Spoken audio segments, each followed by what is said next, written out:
Trastornos de la conducta alimentaria, TCA. La anorexia nerviosa se define como una limitación de la ingesta autoimpuesta, desencadenada o asociada a una gran disconformidad con la propia imagen corporal. En ocasiones, la restricción de alimentos se asocia a un aumento de ejercicio. En todos los casos hay un deseo obsesivo por perder peso y, sobre todo, un temor irracional a convertirse en obeso. Se observa una distorsión de la propia imagen de forma que, independientemente de su peso o aspecto físico, el paciente se ve a sí mismo obeso. La comida le provoca miedo y una gran ansiedad, de forma que ésta es cada vez más rígida y limitada. Hasta fases muy avanzadas de la enfermedad, en la que los síntomas de malnutrición se hacen evidentes, sigue manteniendo una vida laboral y académica brillante, que forma parte del cuadro clínico psicopatológico. En la mayoría de los pacientes, antes o después aparecen síntomas de desnutrición o de malnutrición franca. La presencia de esta agrava el cuadro psíquico y puede dar lugar a graves consecuencias orgánicas, que incapacitan al paciente e incluso ponen en peligro su vida. Existen dos tipos de anorexia nerviosa. El tipo restrictivo. El único mecanismo para controlar el peso es la restricción de alimentos. Y el tipo compulsivo purgativo, donde el individuo recurre regularmente a atracones o purgas. La restricción de alimentos se asocia a vómitos autoprovocados y a la utilización de laxantes, diuréticos o enemas, a veces con episodios previos de crisis bulímicas. Criterios diagnósticos para la anorexia nerviosa. Entre los criterios diagnósticos utilizados encontramos el rechazo a mantener el peso corporal igual o por encima del valor mínimo normal, considerando la edad y la talla. Un miedo intenso a ganar peso o a convertirse en obeso. La alteración de la percepción del peso o la silueta corporales. En mujeres pospuberales, presencia de amenorrea, ausencia de al menos 3 ciclos menstruales consecutivos. La prevalencia de la anorexia nerviosa se estima en un 0,5 o 1% de la población. Su incidencia es de 5 a 10 por cada 100.000 habitantes por año. Formas incompletas o parciales de anorexia nerviosa pueden alcanzar hasta el 15% de la población. La enfermedad afecta principalmente a mujeres. Inicialmente se consideraba una enfermedad de clases sociales acomodadas, pero en la actualidad afecta a todos los grupos sociales.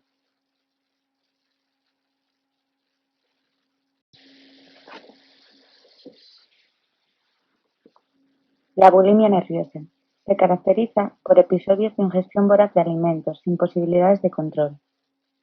Se trata de episodios seguidos de maniobras compensatorias que habitualmente consisten en vómitos autoprovocados, uso de laxantes, enemas, diuréticos, ejercicio, etc. También aparece una preocupación por el peso, una distorsión de la propia imagen y, sobre todo, un temor obsesivo a engordar. Existen varios tipos de bulimia nerviosa. El tipo purgativo, donde el individuo provoca regularmente el vómito o usa laxantes diuréticos o enemas. El tipo no purgativo, donde el individuo emplea otras conductas compensatorias, inapropiadas, como el ayuno o el ejercicio intenso, pero no recurre regularmente a provocarse el vómito o usa laxantes diuréticos o enemas en exceso. Y el tipo mixto, donde el individuo presenta episodios de ayuno seguidos de atracones y vómitos, y nuevos periodos de ayuno. Los criterios diagnósticos para la bulimia nerviosa son los siguientes. La presencia de atracones recurrentes. También aparece una sensación de pérdida de control sobre la ingestión del alimento. Las conductas compensatorias inapropiadas de manera repetida para no ganar peso, como son la provocación del vómito, el uso excesivo de laxantes, diuréticos, enemas u otros fármacos, ayuno y ejercicio excesivo. Los atracones y las conductas compensatorias inapropiadas tienen lugar, como promedio, al menos 2 veces por semana durante un periodo de 3 meses. La autoevaluación está exageradamente influida por el peso y la silueta corporal. La alteración no parece exclusivamente en el trastorno de la anorexia nerviosa. Las cifras son más variables, pero su orden de prevalencia es mayor. afecta al 1,4% de la población. Incluso puede ser más alta, ya que al presentar estos pacientes un aspecto físico más saludable puede confundirse con otras patologías, como intolerancia a algunos alimentos. La edad de aparición suele ser más tardía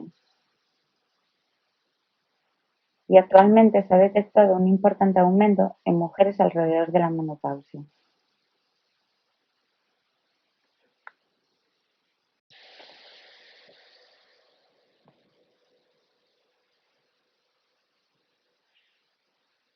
La incidencia de los trastornos en la conducta alimenticia ha ido aumentando de forma alarmante estos últimos años, en parte gracias a un mejor diagnóstico y a una mayor sensibilización social que permite detectar los casos más precozmente. La causa última de estos trastornos es desconocida y se acepta la participación de múltiples factores. Entre los factores sociales que participan en estos trastornos encontramos la presión social y cultural por la delgadez. El sexo. El sexo femenino es un factor de riesgo, no solo por las presiones e influencias sociales, sino porque al parecer hay una cierta predisposición biológica que hace a la mujer más susceptible. La edad. Es más frecuente en torno a la adolescencia, cuando se asumen más cambios físicos y psíquicos. El desarrollo, la propia identidad, conflictos emocionales, inmadurez y desorientación. Las características personales también son un factor, como la tendencia a la pérdida de control de impulsos, baja autoestima, escasa autonomía, inseguridad, obsesividad o depresión, que pueden actuar como factores predisponentes o desencadenantes de la enfermedad. Las características familiares son más frecuentes en familias con alta conflictividad, violencia, separación, alcoholismo, antecedentes de obesidad en la madre, sobreprotección de los padres, rigidez o falta de establecimiento de límites de conducta. Por último, en cuanto a factores sociales, está la insatisfacción con la propia imagen, con distorsión de la percepción de esta.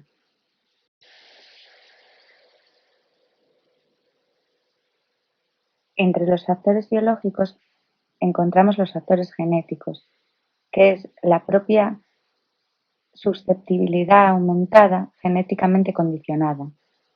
También están los neurotransmisores cerebrales.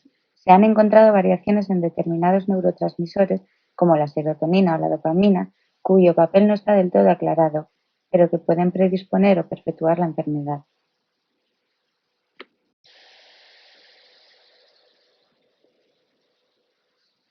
Entre los factores nutricionales que pueden influir en el desarrollo de este tipo de enfermedades, encontramos los cambios en los hábitos nutricionales en los últimos años. Los desayunos son rápidos e incompletos. La responsabilidad de la comida se ha delegado en el colegio o en la empresa. Las cenas después de una larga jornada laboral son muchas veces platos precocinados o rápidos. La presión de la industria que busca nuevos clientes para productos sanos o light. Complicaciones médicas. Entre las complicaciones médicas que pueden originar este tipo de anorexia y bulimia se encuentran las alteraciones nutricionales, como la caquesia, el patrón de ingestión de macronutrientes está profundamente alterado, la presencia de edemas es poco frecuente y si aparecen suelen ser de manera transitoria y durante periodos de realimentación, las vitaminas liposolubles como beta-carotenos, la vitamina A y la vitamina E se encuentran elevadas a diferencia de otras situaciones de malnutrición crónica, los niveles de vitaminas hidrosolubles son variables, los elementos traza más estudiados han sido el zinc y el cobre. Se han descrito niveles deficitarios normales y en el límite alto de la normalidad. El déficit vitamínico y de elementos traza no es constante, por lo que la suplementación de manera sistemática no estaría indicada.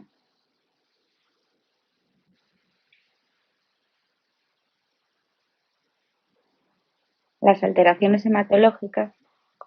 Los pacientes anoréxicos suelen presentar anemia, leucopenia o trombocitopenia. Estas alteraciones son reversibles con la renutrición y no suelen tener repercusión clínica. Las alteraciones hormonales. La amenorrea es prácticamente una constante en pacientes con anorexia.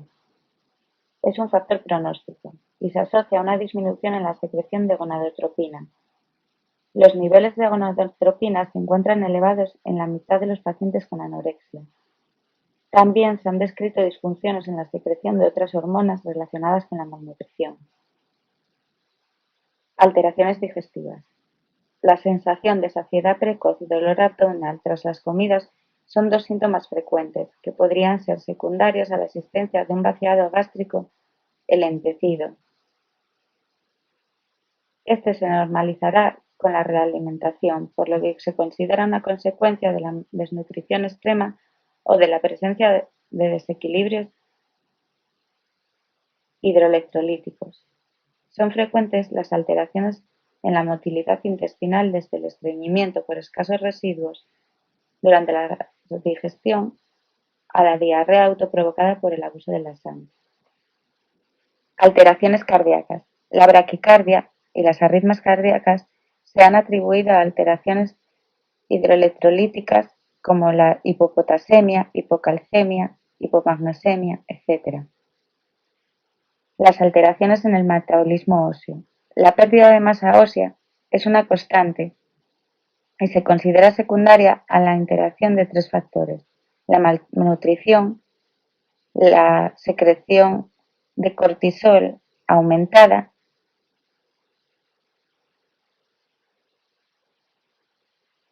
y el hipostrogenismo.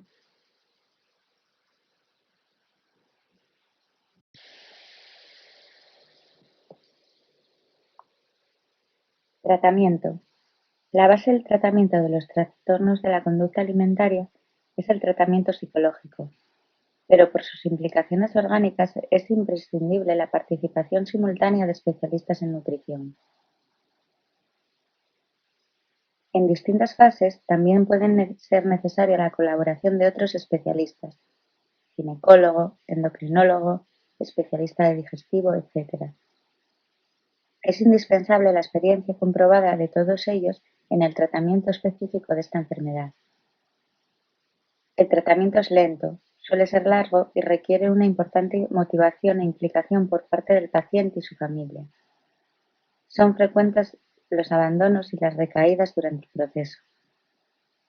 Mientras sea posible, el tratamiento será ambulatorio, intentando mantener al paciente dentro del entorno de normalidad que facilite su interacción a una vida social y familiar normal.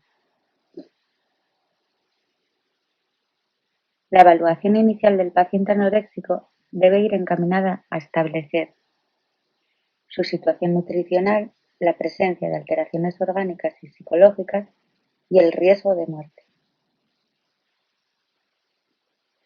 Tras la evaluación paralela por el nutricionista y el psiquiatra, se decide el tipo de tratamiento a seguir: hospitalario o ambulatorio. Se considerará indicado el ingreso hospitalario cuando se cumpla alguno de los siguientes criterios: pérdida de al menos el 30% del peso corporal habitual en los 3 meses previos, alteración metabólica grave, depresión grave o riesgo de suicidio, crisis bulímicas con autoinducción del vómito, psicosis, crisis familiar.